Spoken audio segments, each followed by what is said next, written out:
कुछ पंक्तियों पर विचार रखने का प्रयास कर रहा हूं।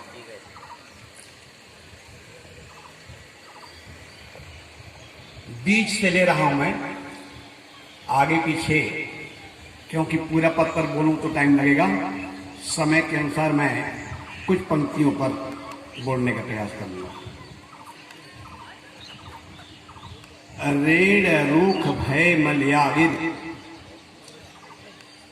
चहुदिस फूटी बासा, तीन लोग ब्रह्मांड खंड में अंधरा देखे तमाशा, पंगा मेर स्मेर उलंघे त्रिभुवन मुक्ता डोले, गूंगा ज्ञान विज्ञान प्रकाशे अनहद बानी बोले। इन चंद पंक्तियों पर करने का प्रयास कर रहा हूं।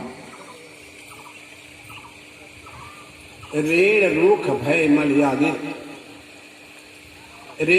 रेड़ी का पेड़ जो होता है, जिसका तेल निकालते हैं, छोटा पेड़ होता है। महुआ आम कटहल बड़े बड़े पेड़ होते हैं, आम बरगद पीपल। साहब कहते हैं रेड़ रूख भय मलयागिर, रेड़ रुख हो गए और इतना नहीं, मलयागिर चंदन हो गए। चारों दिशाओं से सुगंधी फैल रही है।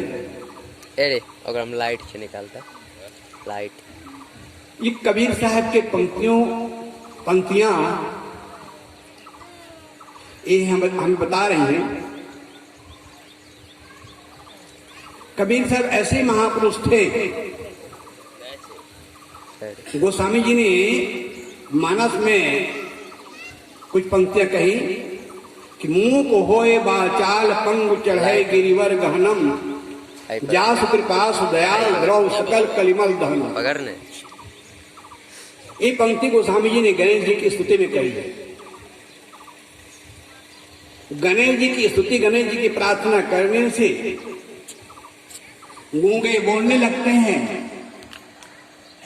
और लूला है, पंगुला है, वो पहाड़ पर चढ़ जाता है। मुंह को होए वाचाल पंग चढ़े गिरिवर गाना।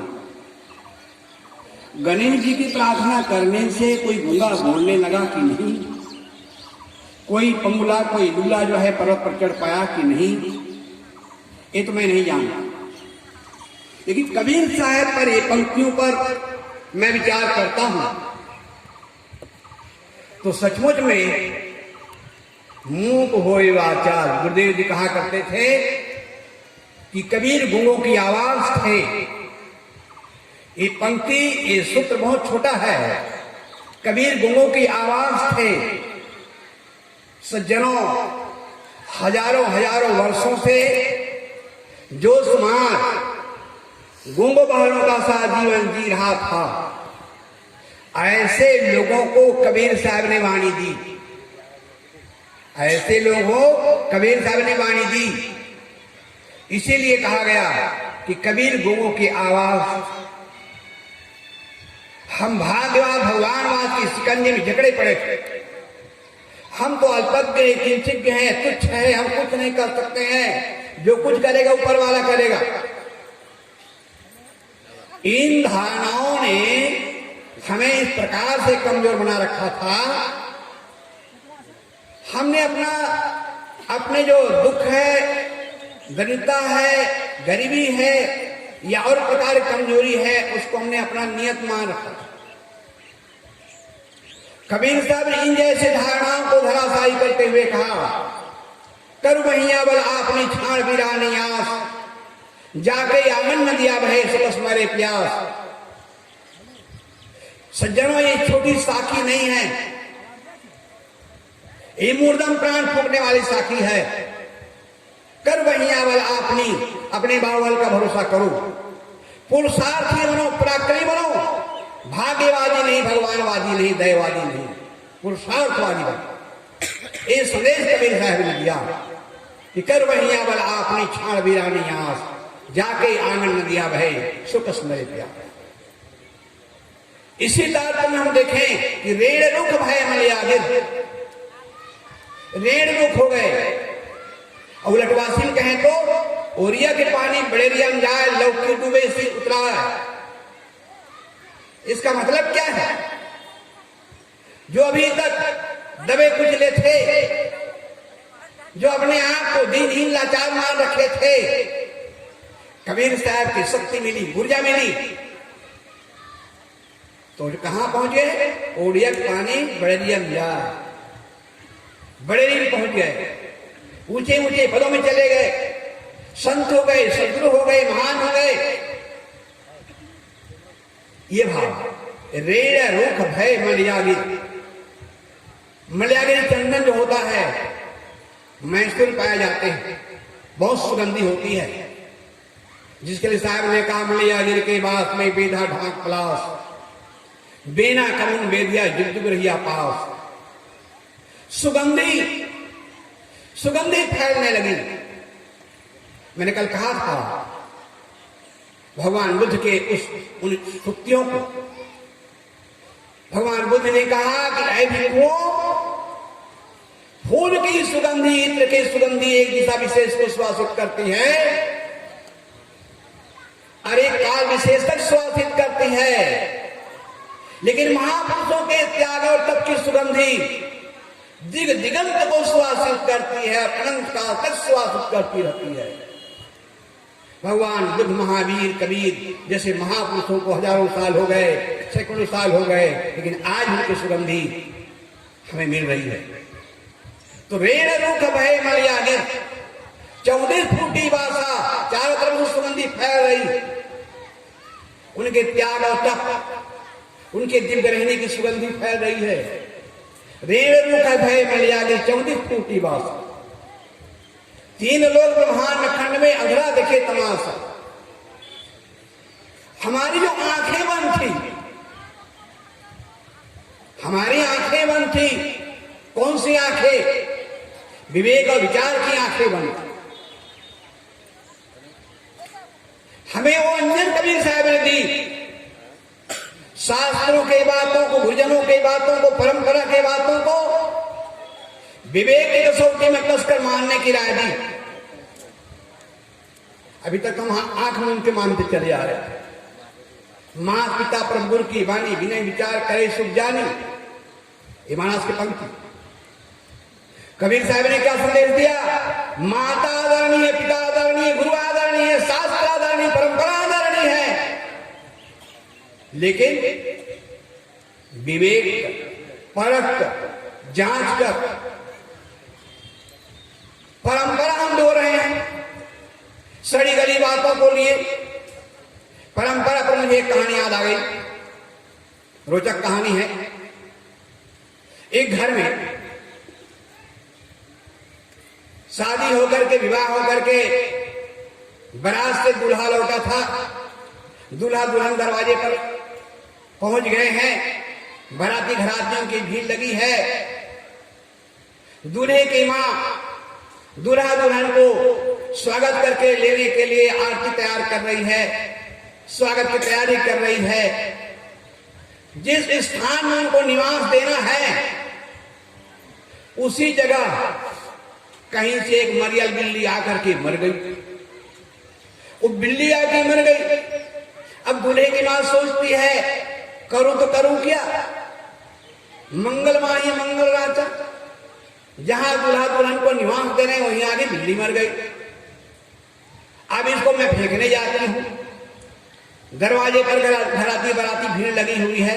लोग कहेंगे कि तुम्हें अभी हमारी बिल्ली फेंकने का समय आया है। करूं तो करूं क्या? अब मुर्दा रखी है, मुर्दा पड़ी है, अब मैं दूल्हा दुल्हन कैसे लाऊं?